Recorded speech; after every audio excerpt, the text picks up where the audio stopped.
In preparation for the major changes that nursing are having starting next year, we needed to find a way that was going to condense the material, but condense it in a way that facilitated student learning.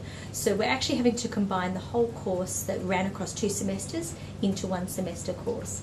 And so what we've done this year is really try some new examples of flipping using the Articulate storyline as pre-lecture recordings, and then in the actual sessions themselves really trying to facilitate student learning with some appropriate engaging different activities. And we've done things like a show of hands with the heads and tails with flip cards.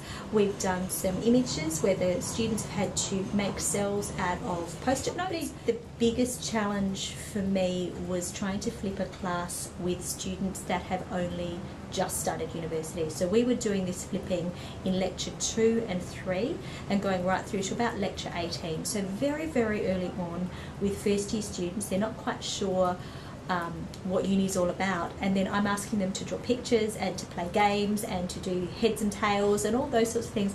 Was a little bit interesting, particularly for the mature age students. But on the flip side, it broke the ice really quickly and they started laughing and getting involved with something which they probably wouldn't have done until after the semester break. A lot of the mature age students have either come from another profession and are coming back to totally change what they want to study, and they may already have some preconceived ideas about what uni is about, so the traditional chalk and talk type lectures. And so walking into a lecture theatre where there isn't any I'm going to stand there and talk at you for 50 minutes, but actually you're expected to participate and to ask questions and to draw pictures and to play games is a little bit challenging.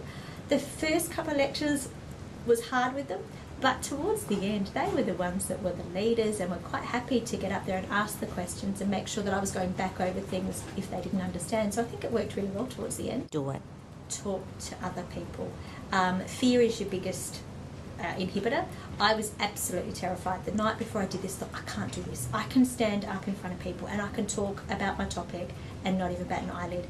You are so out of your comfort zone, but once you do it and the rewards that you get back from your students, it's unbelievable. I have never had so much fun teaching. I've been teaching for 6 years and have not felt as positive and getting as much back from the students as I have with flipping this classroom. Talk to people.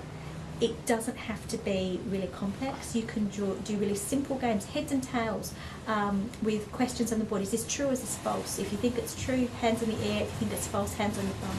And it just works so well.